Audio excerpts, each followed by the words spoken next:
Good to have you along here. Troy Hazard, my good friend who wrote the book, The Naked Entrepreneur, Future-Proofing Your Business, TroyHazard.com. He is such a respected global keynote speaker. He's a best-selling business author. He's an entrepreneur. He's a TV host. He's a consultant. He's a good friend.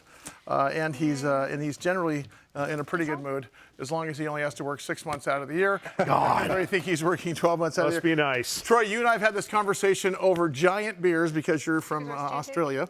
And all you do is drink giant cans of beer. They're oil cans. How you and I have always embraced and appreciated the art of selling. Yes. And the art of selling comes down to not only understanding the sales cycle, but understanding that you're always closing, thinking 3 steps ahead, countering objections, sometimes after they object, sometimes before they object. Depending on the circumstance. But I would argue, and you and I have had this conversation, as I mentioned, America has forgotten how to sell. They're good at taking orders. They're good at writing. You say you want a steak, medium rare, some fries, and a beer. But as far as selling them on the next thing, I think we've forgotten how to do that. Have we not? I think so. And moreover, with the artificial intelligence helping that sales process, we've got even lazier. We're letting bots do the work for us and hoping that somewhere along the line we're going to engage a customer that cares about what we're trying to sell them. And that's just, it's impossible to think that that's a solution. Well, you're either an investor or on the board of directors of several companies that are kind of looking at this through the lens of a bullseye here. What are you looking? Are you looking at this as something that is on the horizon that's going to get worse, or something that's actually happened right now and we've already met the enemy and it's us?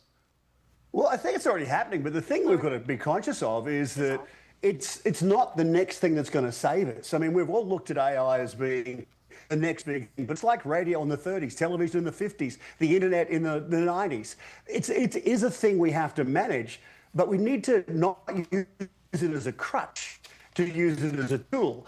And I think a lot of salespeople in particular right now are using it as a crutch so they can more cover out into the marketplace. Some of it has a connection with the consumer. And of course, the consumer's going, it's just more junk. Yeah. It's just more rubbish in my inbox, or more people that are calling me thinking they're my friend and they care, and they really don't.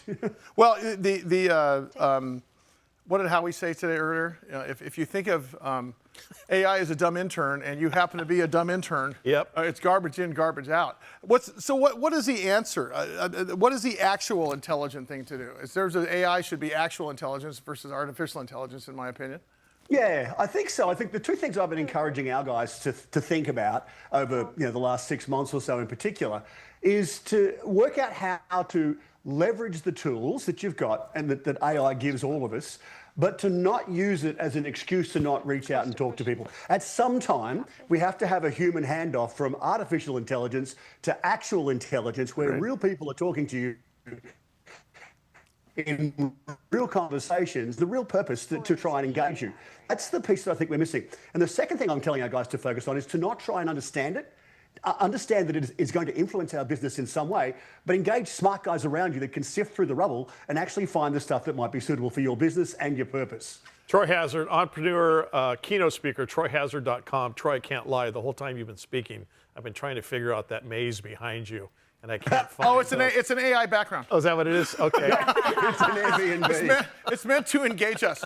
Troy, whether I'm selling vacuum cleaner parts door to door or I'm selling computer chips today, is there one universal or a couple universal things that have held true as far as being a seller or a salesperson?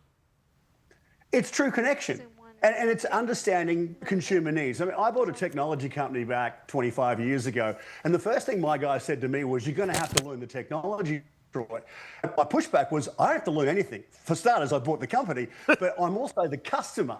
And so I'm the guy you're pitching to, and if I don't understand how technology is going to help me, then the technology to me is useless. And I think that's key in this whole process, is keep coming back to the same basic story of, are you serving my need? Are you fixing a problem for me? And are you connecting with me in a manner that's about me and not about you? You know, it's what's really interesting on this is that, look, I remember, you remember, and I know you remember, encyclopedias and libraries. Heck yeah, World Book, baby. and then we all went to the University of Google. Yep.